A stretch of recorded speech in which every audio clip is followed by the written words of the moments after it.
The collapse of old values gave birth to a new literature, the modern age. Hello everyone, welcome back to my channel. Today we are going to discuss one of the most important periods in English literature, the modern age. The modern age marks a sharp break from Victorian traditions and reflect the confusion, anxiety and uncertainty of the modern world. The impact of World War, industrialization, and model psychology changed the way writers thought and wrote.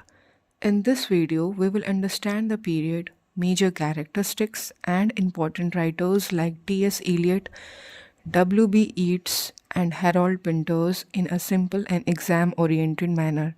So, stay with me till the end because this topic is very important for all the examinations. So let's start. As you can see on the slide, the modern age of English literature, known as the age of modernism, that was from 1900 to 1945. And what were the changes in modern age? The modern age marks a complete break from Victorian traditions.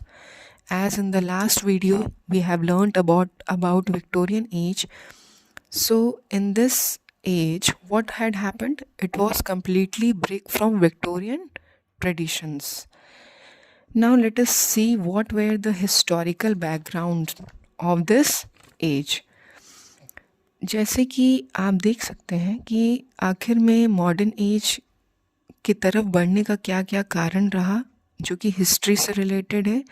इसमें सबसे पहला point है end of Victorian age. जाहिर सी बात है कि Victorian age की समाप्ति हुई, अंत हुआ.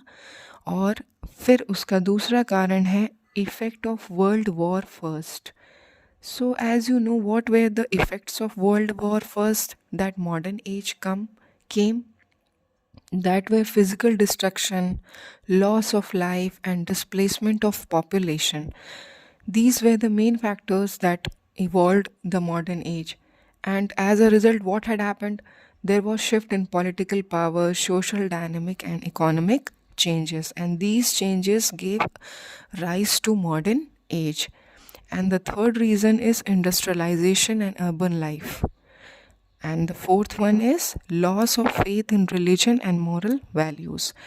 चूँकि हमारा जो विश्व है वो इंडस्ट्रियलाइजेशन की तरफ और अर्बन लाइफ की तरफ मूव ऑन हो रहा था, ये भी एक कारण बना इस एज का आने का. दूसरा, रिलीजन में और मॉरल वैल्यूज़ में लोगों की जो भरोसा था, जो आस्था था, वो भी अब ख़त्म हो गया था. तो इसलिए जो modern literature reflects confusion, frustration and delusion of modern life.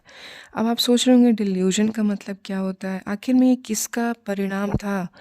तो मॉडर्न लिटरेचर क्या क्या रिफ्लेक्ट करता था? कन्फ्यूजन का, फ्रस्ट्रेशन का and delusion of modern life. Modern life जो डिसइल्यूजन का मतलब एक्चुअली होता है कि टू डिस्ट्रॉय समबडीज़ बिलीफ और गुड ओपिनियन ऑफ समबडी और समथिंग, मतलब कि किसी के विश्वास को तोड़ना. तो इस एज में इतनी बड़ी बड़ी घटनाएं और लोग बहुत ही ज़्यादा मॉरल वैल्यूज़ से ऊपर उठ चुके थे, जिसमें से सबसे मेन कैरेक्टरिस्टिक्स है ब्रेक फ्रॉम ट्रेडिशन. लोग जो है ट्रेडिशन से भी अपने आप को दूर कर लिए थे. और एक्सपेरिमेंटेशन इन फॉर्म. देखिए, लिटरेचर में experimentation in form is about innovating storytelling, not just breaking rules for their own sake, making the form itself part of the meaning. ठीक है, मतलब कि आपको जो है एक तरीके का ये आइडिया है कि भाई किसी रूल को सिर्फ अपने लिए नहीं तोड़ा जा रहा है, बस खुद को समझाने के लिए और अपनी बात को रखने के लिए कि भाई उस बात का महत्व है, इसलिए ये वाला एक कैरेक्टरिस्टिक इसमें इन्वॉल्व हुआ था. And the third one is individualism. Individualism मतलब लोग सिर्फ अपने ही बारे में सोचते थे, अपने अपने ख्यालों को प्रायोरिटी देते थे. अब हम लोग मूव ऑन करते हैं अपने जो नेक्स्ट कैरेक्टरिस्टिक है वो है साइकोलॉजिकल अप्रोच। अब साइकोलॉजिकल अप्रोच भी आप लोगों ने पढ़ा होगा कि it involves psychological theories to examine aspects of literary work as they work to better understand both the author's mind and character. बहुत सारे साइकोलॉजिकल थ्योरीज को इन्वॉल्व किया गया ताकि लोग जो हैं बहुत अच्छे से जो ऑथर का माइंड है और जो वो कैरेक्टर इन्वॉल्व किया है उसको लोग समझ सकें। And next characteristic was alienation. Alienation का मतलब होता है किसी चीज़ से अलगाव करना, अपने आप को अलग कर लेना। लोनलीनेस का मतलब अकेलापन। एंड ये सिम्बॉलिज़म जो था इस एज का बहुत ही इम्पॉर्टेंट एस्पेक्ट था। क्यों सिम्बॉलिज़म का यूज़ क्यों किया गया? बस it was use to just use lot of objects, people, colors and actions to represent deeper abstract ideas।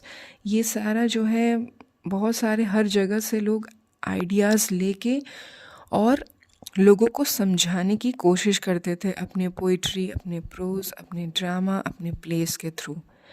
और ये सबसे ख़ास बात ये है कि इसमें जो है फ्री वर्ड्स जो था पोइट्री में उसका यूज़ होना शुरू हो गया। अब देखिए इसमें हम लोग पहले पार्ट पे चलते हैं अपने, जो कि फ्री वर्ड्स है। मॉडर्न पोइट्री के जो भी फीचर्स थे जिसमें से सबसे पहला है फ्री वर्ड्स, दूसरा है symbolic and intellectual property, symbolic का मैंने पहले ही बताया आपको, और इमेजरी एंड मिथ। बहुत सारा जो इमेजिनेशन और जो भी बहुत तरीके के मिथ होते हैं उस पे भी ये लोग डिपेंडेंट थे। अब जो इम्पॉर्टेंट पोएट्स थे हमारे मॉडर्न एज को उनको पढ़ लेते हैं जो हमारे एग्ज़ाम्स में हाईलाइटेड हैं और जिनके बारे में पूछा जाता है। तो उसमें सबसे पहले हैं हमारे T S. Eliot. He has written the waste land, that is known as modern epic. And what does this the wasteland shows? It shows spiritual dryness. अब आप सोचेंगे what is spiritual dryness? It is a common feeling of disconnection or emptiness of one's faith। मतलब कि किसी भी चीज़ से अलग या फिर किसी के ऊपर जो भरोसा है वो हट जाना, that what it shows the spiritual dryness। ये बहुत ही important है, इसको हम लोग और डिटेल में पूरा पढ़ेंगे। अब हम बढ़ते हैं अपने नेक्स्ट पोएट की तरफ जो है W.B. ईट्स। इनका जो है ये दो इम्पॉर्टेंट नोट्स है, क्या है? The second coming and the sailing to Byzantium. ये दो पोएम्स जो हैं उनकी बहुत ही इम्पॉर्टेंट हैं, जिसमें से पहला द सेकेंड कमिंग, ये क्या शोज़ करता है? ये shows cures and loss of order. जो बहुत ज़्यादा मेस हो जाता है कहीं पे उसको ये शो कर रहे हैं, that is showing cures and loss of order. और सेलिंग टू बेंजाटियम जो है ये बहुत ही इम्पॉर्टेंट है। ये जो है एक तरीके का it is about art and immorality. ये जो है किसी के आर्ट और जो इमोरलिटी है उसको दर्शाता है। अब हम बढ़ते हैं अपने नेक्स्ट पोएट की तरफ। हमारे नेक्स्ट पोएट हैं हमारे W.H. ऑडेन। ये भी हमारे सिलेबस में है। इन्होंने लिखा है in the memory of W.B. Yeats. ये भी इनका एक पोएम है जो कि बहुत इम्पॉर्टेंट है और ये पूछा जा चुका है, इसलिए मैंने ऐड किया है अपने नोट्स में। और हमारे जो चौथे हैं वो इज़रा पाउंड हैं। इनको फादर ऑफ इमेजिनिज्म कहा जाता है और ये बहुत ही, इनके बारे में हम लोग डिटेल में पढ़ेंगे कि ये इनसे कौन इंस्पायर हुआ था और किसने लिखना शुरू किया था। अब हम चलते हैं हमारे जो मॉडर्न नॉवेल्स थे मॉडर्न एज के। तो इसमें एक्चुअली जो इनके फीचर्स थे मॉडर्न नॉवेल्स के थे वो साइकोलॉजिकल रियलिज्म था, जो कि क्या रिप्रेजेंट करता था? It was representing inner thoughts more important than story. ठीक है, मतलब थॉट्स को ज़्यादा इम्पोर्टेंस दिया जा रहा था स्टोरी के बजाय। जो इम्पोर्टेंट नॉवेलिस्ट है हमारे, जो पूछा जाता है हमारा ऑब्जेक्टिव क्वेश्चंस में, जेम्स जॉयस जो है ये हमारे उलिसेस लिखा, वर्जिना वुल्फ ने मिसेस डैलोवे लिखा, this is very important.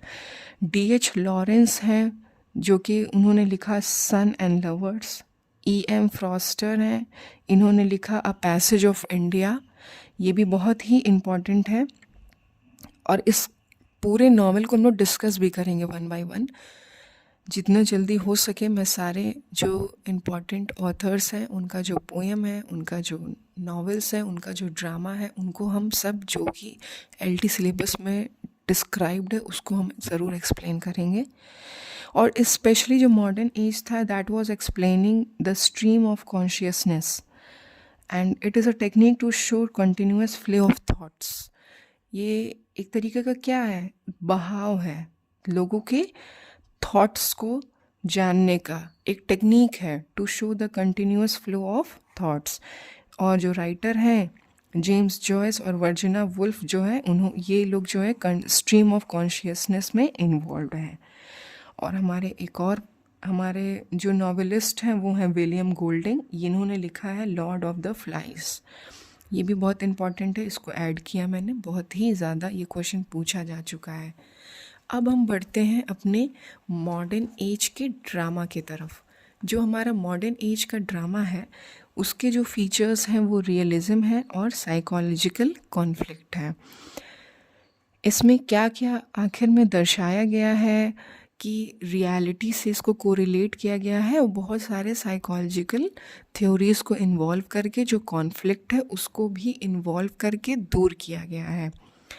Now इस जो इम्पॉर्टेंट हमारे ड्रामेटिस्ट हैं मॉडर्न एज के, वो हैं JB शॉ, जिन्होंने आर्म्स एंड द मैन लिखा है। ये हम लोग बहुत वाकिफ़ हैं इससे, JB शॉ। और जो इम्पॉर्टेंट है हैरोल्ड पिंटर, इन्होंने जो है, इनको क्या कहा जाता है, he is known for Pinter rescue style. Pinter rescue का मतलब होता है साइलेंस प्लस थ्रेट, ये दोनों चीज़ें इन्वॉल्व है, इसीलिए इस स्टाइल का जो इवॉल्वमेंट था वो that was through Harold Pinter, and he has used of silence and tension both simultaneously. इसमें जो है सबसे इनका जो प्ले है जो बहुत इम्पॉर्टेंट है, that is the birthday party, the care taker. तो हम फ़िलहाल अभी जितने भी इम्पॉर्टेंट थे पॉइंट्स, उन सबको मैंने जो है इन्वॉल्व कर लिया, और मुझे जहाँ तक लगता है कि आप लोग को समझ में आया होगा ये मॉडर्न एज। ये थोड़ा देर हो गया मुझे आप लोगों को ये वीडियो डालने में, बट मैं कंक्लूड करती हूँ। To conclude the modern age of English literature, it marks a complete break from traditional writing and reflects the confusion and psychological conflict of modern world. That is what I have explained. And writers like T.S. Eliot and W.E. Yeats expressed modern anxiety through symbolism. And while the dramatists like Harold Pinter showed tension and uncertainty through silence and ambiguity. And this age is also known for its experimentation, psychological realism, and modern consciousness, and that makes it very important age. And it is very important for our all the UPLT, UPPGT, TGT and PGT examinations. If you found this video helpful, please like the video, share it with your friends, and write your doubts and answer in comment section. And don't forget to subscribe to the channel for more exam oriented English literature videos. Thank you.